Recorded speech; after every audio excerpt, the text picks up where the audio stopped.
All right, I guess we are live here on the TexAgs post-game wrap.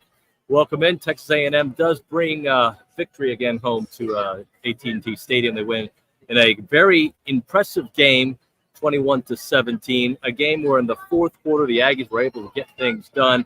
I want to thank our sponsor, Alpha Paving, an award-winning paving contractor service in Texas, ready to deliver excellent customer service, meticulous project management, and quality workmanship for your asphalt and concrete needs. Their projects include retail, office, multifamily, industrial for notable clients such as the Dallas Cowboys. Hey, we're here.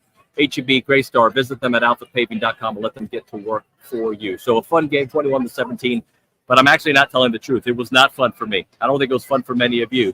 For most of that game, the offense was pretty terrible. And then big plays ended up biting you in the butt. But they only gave up 3 points in the final three quarters of that game. But the big plays in the first quarter on a 3rd and 11, you give up the big touchdown. The Tesla dominating this game for them. Tesla had 120 yards. But A&M's defense after that was solid, and they kept the Aggies in the game. And eventually, the way they play the game, which is owning the line of scrimmage and able to run the ball, which I didn't think they were going to be able to do without as many people that were stacking the box there for Arkansas. But in the fourth quarter, they were certainly able to do that. Let's bring in our post-game panel as they always join the show. Let's talk to Chris Taylor and Chris Harrington as we look back. CT, let's start things off with you. You heard me initially talk about it. I didn't like this game. I didn't like. I was angry because I felt like once Arkansas took the 17-14 lead, I thought that was an insurmountable lead with the way the offense was playing. But then I feel like Colin Klein picked it up offensively. They started getting Marcel Moore running with the ball, rolling out and throwing quick passes. What was your take of the way things changed in the fourth quarter? Yeah, I think that, you look at this game and it's a hard-fought SEC game. You've got an Arkansas team comes in top 10 in rushing defense. So we knew it was going to be tough sledding to move those guys and be able to find yards on the ground. But, as you look at the way the game kept going, one thing that I can say that Klein did, he never went away from the run. And, as we know, as you keep pounding the football, I think going into the fourth quarter, we were averaging like 1.8 yards per carry. It wasn't pretty, but we kept at it. You have that big offensive line that just kept leaning on those guys. And you saw some runs start to pop, and you saw us starting to find some room to be able to run the football. So, yeah, it definitely wasn't pretty. But when you look at the win column, you're 2-0, in the SEC.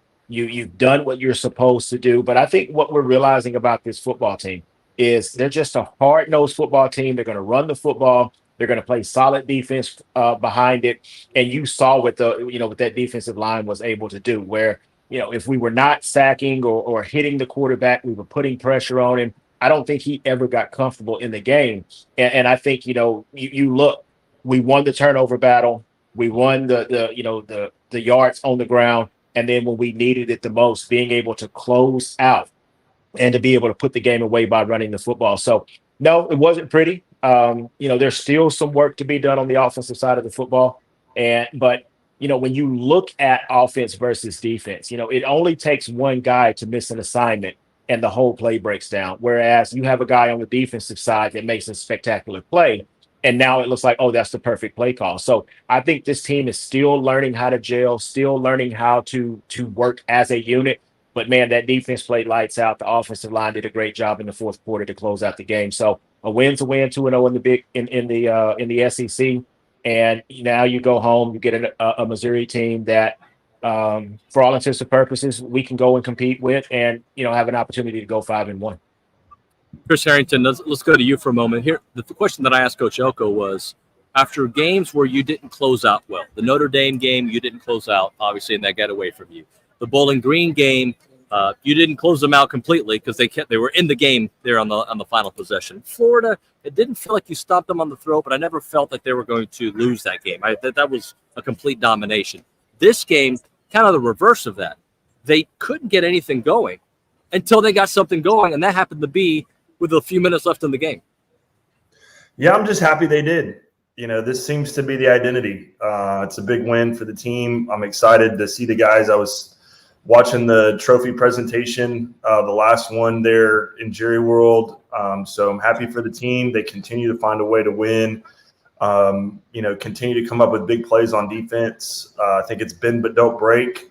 Definitely think we gave up more passing yards than we have in the past. We were a little soft back there a couple different times, but excited to see Nick Scorton, Bo Shamar's up front making big plays. It was really it was an exciting start.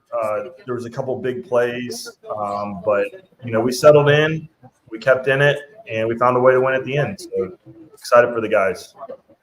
Chris, let's keep it with you, Harrington, for a moment. So defensively, I feel like it's the big plays that are getting you. But when you give up only 3 points, and the way that Arkansas beats you is by running the ball. Taylor Green he didn't have daylight in this game. Yeah, he did beat you on a couple of third down plays. But really it was the huge 3rd and 11 to start the game.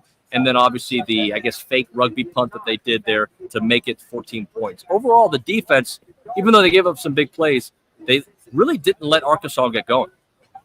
Yeah, they gave up 280 yards passing. It's a little more than I'd like to see because we know what we're capable of. But, you win the turnover battle. I think Marcel did a good job just making good decisions. And that's one thing. He doesn't give up turnovers. And we force turnovers. And so when you win that turnover battle, it puts you in a good position to win the game. But no, I thought they did a great job, stopping the run. Lost contain a few times, but it didn't seem like, the quarterback for Arkansas was looking to make plays with his feet. It looks like he was trying to extend plays, and he was under pressure, every time he got out. So it was good. He looked like he wanted to be out of that game at halftime. They were hitting him, and it really affected him, whether the ball was out already or not. So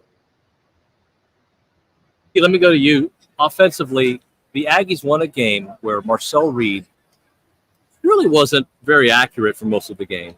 A game where he only gave you, I think it was 10 yards rushing, right? And when you think about Marcel, his legs seemed to open everything else up. And really the running game overall didn't get going until the 4th quarter. How did the Aggies win this game? Solid defense, turnover battle, and making timely plays, I believe. And we still – we got to understand, Marcel Reed, for all intents and purposes, this was his 4th start. He came in to play in the Oklahoma State game, the bowl game, but he's still growing. He's still, having to see different defenses, and there's a lot of stuff that he still has to learn. But man, again, Arkansas was a solid defense. They have a great defensive coordinator that does things, that he moves guys and he switches coverages, and he really makes it tough for the opposing quarterback. And not only you have Nick Scorton, that is rated the #1 defensive end, on our side, but you have the other guy, I believe his name is Johnson. He's the #2 rated defensive end, for the draft. And so I think they were very disciplined in their pass rush lanes. They wanted to keep Marcel in the pocket, make him make plays down the field. But for Colin, what I'd like to see them do a little bit more, we talk about the shot plays. I've talked about the shot plays. But to get him more comfortable and to get him in a rhythm, give him some easy throws. Give him some hitches on the outside, some slants, maybe some spot routes over the football. But get him some easy throws. Get the ball out of his hand. Let him have a decision, make that quick decision, and give him an opportunity, to hit some early throws to get into a rhythm. And so, offense is still a work in progress. You've got a new quarterback starting. We've had injuries along the offensive line. You've got a new offensive coordinator calling plays. So there are going to be some growing pains, but the biggest thing is this team has won 4 in a row. They're on a roll right now. They're 2-0 in the SEC. So we've got some things to fix, but in spite of all those things, we're still winning football games. Chris Harrington, offensively, as much as I think Missouri is a winnable game, I think that's a winnable game at Kyle Field. I'm not that impressed with them. I don't think you can beat them with the offense that we saw today. So then I kind of asked the question, do you still roll with Marcel? He's won a bunch of games for you in a row. If Connor's ready, do you give him a chance? Do you go Marcel initially and then you pull him quickly? Like, what do you think the mindset is if Connor is ready to go? Well, you saw Arkansas back us up with that great punt right there. I think it was in the fourth quarter. And, Marcel's playing out of his end zone. And all of a sudden we see this, run pass option rollout, and he's moving to his right, makes it wasn't a perfect throw, but it opened up some passing lanes. And that's something that we hadn't seen, at this point in the season. You also saw the pass to Trey Watson, where he came up underneath. I think we saw a few more wrinkles today that we hadn't seen from Colin Klein's offense. And so you have to believe that he's got some more. My biggest concern, like I said last week, is, health on the offensive line. You've got Reed Adams who came out of the game. Hopefully it's nothing too serious. But, we've got to be able to run the ball. I think we ran 137 yards. Le'Veon had 117. A lot of those coming there at the end of the game. So if we play defense, that's the identity of this team. It was great. It was great seeing, Noah Thomas get a big play. But even when he gets the ball in open field, it still seems like it's just not 100% comfortable for him. But he did make a big play, and I'm great to see that. Hey, excuse me, CT. When you look at the way Nick Scorton played in this game, this is kind of what we thought we signed up for. When you look at the way Shamar Stewart played in this game, the defensive line was really good. But even when Arkansas was having they moved the ball in that first quarter and then again a little bit in the third. Even then, I feel like the defensive line was able to disrupt Taylor Green almost every drive.